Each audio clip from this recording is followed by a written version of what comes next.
The throne room was empty when Marcus Webb arrived, or so he thought, until he saw the Empress sitting alone in the dark. "Your Majesty?" Vaelith didn't turn. She sat on her throne, not in the formal posture of ceremony, but slumped, almost defeated. The bioluminescent patterns on her skin were dim, barely visible. "You should not be here, Ambassador," she said. "It is late. I couldn't sleep. I was walking and I saw—" He hesitated. "Are you all right? I am Empress of the Eternal Dominion." "I am always all right." "That's not an answer. It is the only answer I am permitted to give." Webb should have left. Protocol was clear. The Empress was never to be seen in moments of vulnerability. Whatever this was, he was not meant to witness it. But he couldn't make himself walk away. "May I sit?" he asked instead. She finally turned to look at him. In the dim light, her eyes were dark, tired, ancient. "You're a strange human, Marcus Webb. I've been told most beings flee when they sense weakness in power. You move toward it. Maybe I don't see weakness. Maybe I just see someone who needs company." She was quiet for a long moment. "Sit," she said finally, "if you must." He found a spot on the steps below the throne, far enough to be respectful, close enough to talk. The chamber around them was vast, filled with shadows. "This room," Vaelith said, "holds 30,000 for the great ceremonies. Twice a year my subjects gather here to reaffirm their loyalty. They chant my name for hours. They prostrate themselves before me. They tell me I am eternal, glorious, beloved. And then they leave. And then they leave. And I remain. Alone on this throne, in this room, in this endless life." Webb looked around the empty space. In the darkness, it felt less like a palace and more like a mausoleum. "How long have you been Empress?" 400,000 years, give or take. He tried to imagine it. 400,000 years of sitting in this room, watching generations come and go, holding power that separated you from everyone else. He couldn't. "I asked her what loneliness feels like," he murmured. "She showed me her throne room." Vaelith almost smiled. "You have a gift for poetry, Ambassador. I have a gift for stating the obvious. This place is a prison. It is my duty. Duty and prison aren't mutually exclusive." He turned to face her. "When was the last time you had a real conversation? Not diplomacy, not ceremony? To another person?" "I do not remember." "That's the saddest thing I've ever heard. You humans have such short lives.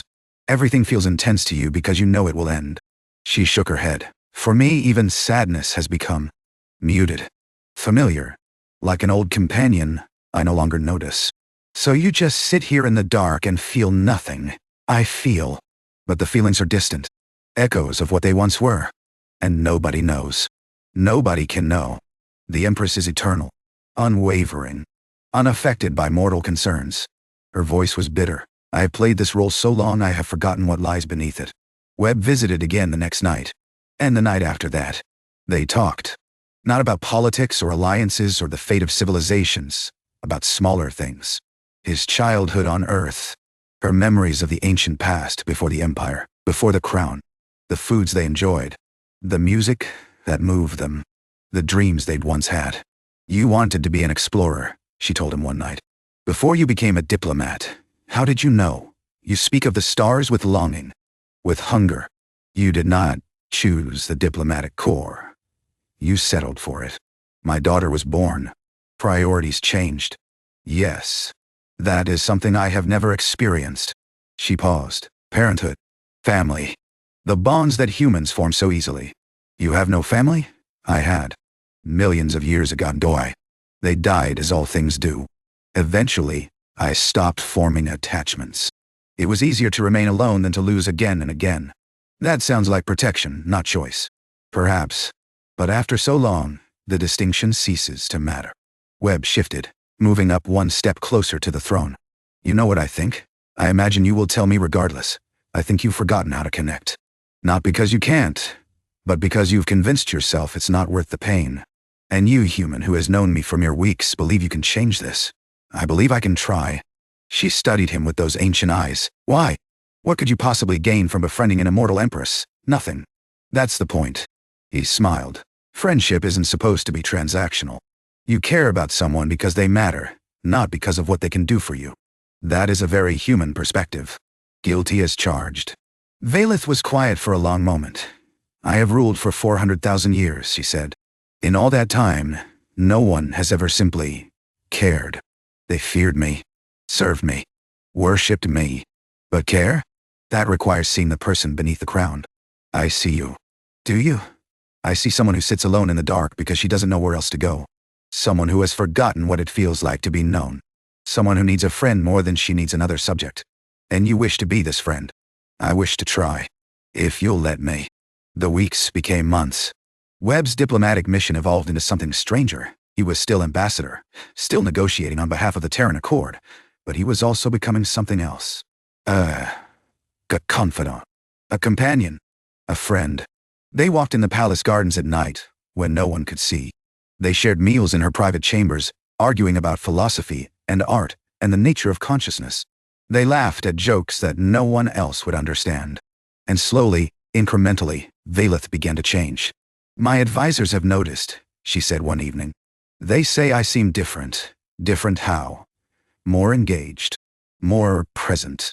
Less like a statue and more like a person. She smiled, a real smile, not the practiced expression she wore in court. They are concerned. That you're becoming more human? That I am becoming anything. The eternal Empress is supposed to be unchanging. That is the entire point. Maybe the point needs to change. That is a radical suggestion. I'm a radical guy. They had reached the center of the garden, where a fountain of liquid light bubbled silently. Vaelith sat on its edge, and Webb sat beside her. You will leave eventually, she said. Your mission will end. You will return to your people, your daughter, your brief and burning life, probably. And I will remain. As I always remain. That doesn't have to be true. She looked at him sharply. What do you mean? I mean, you're not actually bound to this throne. You're Empress. You can do whatever you want. I cannot abandon my people. I'm not suggesting you abandon them. I'm suggesting you stop using them as an excuse to isolate yourself. He took her hand.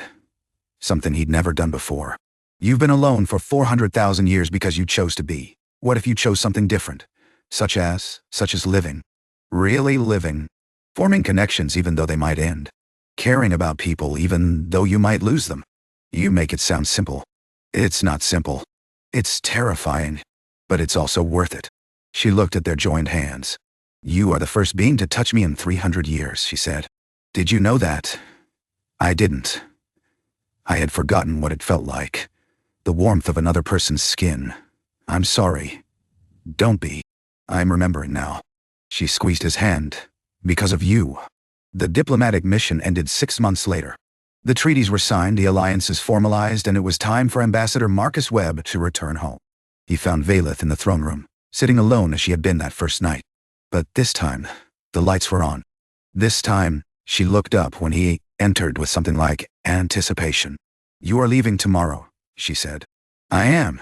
I have been thinking about what you said, about choosing differently, and? She stood, descending from the throne to meet him. In the bright light of the chamber, she seemed younger somehow. More alive. I have ruled this empire for 400,000 years. I have done my duty. I have been everything my people needed me to be. But I have also been miserable, alone, empty. She stopped before him. You asked me once what loneliness feels like. I showed you this room. Vast, beautiful, completely hollow.